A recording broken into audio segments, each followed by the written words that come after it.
Police हाय हाय हाय हाय हाय Delhi police हाय हाय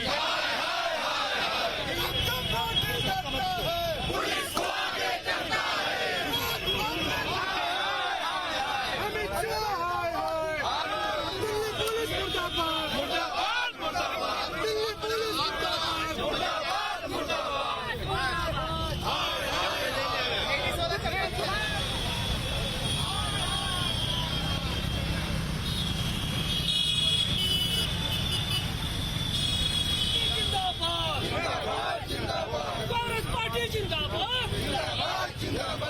हम कहा कह रहे हैं कानूनी प्रक्रिया नहीं है, क्या उसमें राहुल जी ने सहयोग नहीं किया?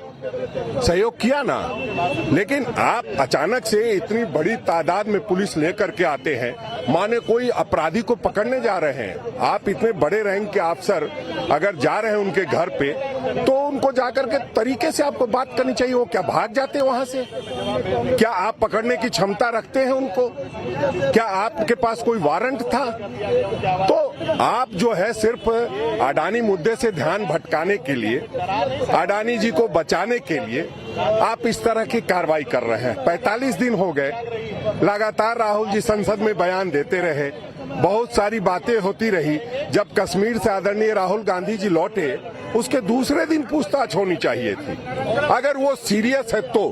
वरना रोज दिल्ली में ऐसी घटनाएं हो रही है, उसका उद्भेदन तो दिल्ली पुलिस कर नहीं पा रही है। आज तक अमित शाह जी का बयान किसी जो इस तरह के मामले आते हैं उसमें तो आया नहीं, और आज पता नहीं क्या हो गया उनको। तो वो कहीं ना कहीं ये बताना चाहते हैं कि देश में जो अडानी के खिलाफ बात करेगा उसको हम किसी न किसी तरह से परेशान करने की कोशिश करेंगे, विपक्ष की आवाज को कुंद करने का प्रयास करेंगे, वो हम नहीं होने देंगे। फिर अरेस्ट करने नहीं गए तो इतनी भारी संख्या में आपने पुलिस की सहायता क्यों ली?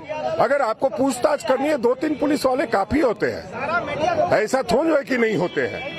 आप कौन सा उनको अपराधी समझ करके गिरफ्तार करने, जब आप कह रहे हैं पूछताछ करने गए थे, आप 5 पुलिस वाले संबंधित अधिकारी जिनको इस मामले में जानकारी है वो पूछताछ करने जाते, उनको तो ये तक नहीं पता है कि कब कहा है, किन लोगों से मिलकर के कहा है। जब पूरे देश की गृह मंत्रालय के स्पेशल ब्रांच आदरणीय राहुल गांधी जी जब घूम रहे थे तो साथ थी, तो उनको पहले रिपोर्ट आनी चाहिए थी कि किस महिला ने कहा, क्यों कहा, ये बात पहले आनी चाहिए थी। इसका मतलब गृह मंत्री पूरी तरह से फेलियर है, गृह मंत्रालय पूरी तरह से फेलियर है, कोई इनका इंटेलिजेंस का कोई रिपोर्ट नहीं है।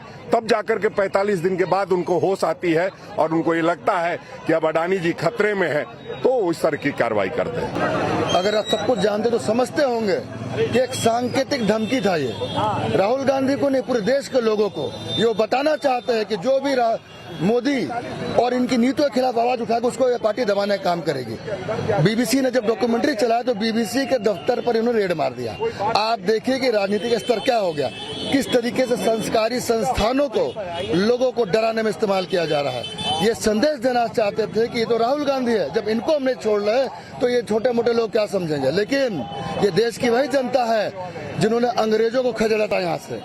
पहले लड़े तो गोरों से, अब लड़ेंगे चोरों से। मैं बताना चाहता हूँ ये भगत सिंह की धरती है, ये वीर शिवाजी की धरती है, यहाँ के लोग डरने वाले नहीं है। यह देश में सबसे बड़ी समस्या आज के दिन यह है कि यहाँ पर से अप्रासंगिक मुद्दों पे चर्चा हो रही है। अभी का सबसे बड़ा मुद्दा है कि SBI और LIC का पैसा कैसे वापस आए, कैसे 22 करोड़ जनता जिन्होंने अपने गाड़ी खून पैसे की कमाई को अपने जीवन के लिए सुरक्षित रखने के लिए जो नारा था LIC के जीवन के बाद भी, जीवन के साथ भी, जीवन के बाद भी ये नारा सुनकर लगाया था, उसको कैसे सुरक्षित रखा जाए। इस मुद्दे से देश की जनता को भटकाने के लिए राहुल जी ने जब अपना एक्सपीरियंस बताया कि जब पदयात्रा कर रहे थे एक महिला ने अपनी दिल की व्यथा सुनाई, उस एक स्टेटमेंट को मुद्दा बना के पूरा संसद और पूरे देश का ध्यान भटकाने का प्रयास करे कि देश की जनता जाग चुकी है और कांग्रेस पार्टी कटिबद्ध है। आप जितना मुद्दा से भगाइएगा हम उतना मुद्दा को लेकर आपके पीछे जाएंगे, और जब तक कोई आधिकारिक पुष्टि नहीं होती है सरकार के द्वारा LIC SBI का पैसा सुरक्षित है और लोगों तक पहुंचेगा, तब तक लड़ाई हम जारी रखेंगे। ये तो है कि पॉलिटिक्स में एक अवेयरनेस की जरूरत होती है। देश की जनता को ये सच्चाई हम लोग बताना चाहते हैं कि किस तरह से भारतीय जनता पार्टी और उनके शीर्ष नेतृत्व खासतौर से गृह मंत्री और प्रधानमंत्री के इशारे पे ईडी सीबीआई के साथ साथ अब दिल्ली पुलिस भी काम करने लगी है। अब 45 दिनों के बाद भारत जोड़ो यात्रा 45 दिन पहले खत्म हो चुकी है, उसके बाद एक वाक्य को लेकर के ये दिल्ली पुलिस को वहां भेजते हैं। तो ये बदले की राजनीति है, ये डरे हुए हैं, ये राहुल गांधी से मुकाबला नहीं कर पा रहे हैं, इनके पास कुछ भी ऐसी चीज नहीं है जो पॉलिटिकल सामना कर सके। जिस तरह से हर रोज राहुल गांधी एक पर एक खुलासा कर रहे हैं अडानी को लेकर के, ये लोग बिल्कुल बैकफुट पे हैं और इन्हें जवाब तो देना होगा कि अडानी जब 2013 में 609 पोजीशन पे अमीरों में रईसों में गिनती होती थी, आज वो कौन सा ऐसा मैकेनिज्म भारतीय जनता पार्टी ने अपनाया कि उन्हें दूसरे नंबर का अमीर रईस दुनिया का बना दिया, ये तो बताना पड़ेगा।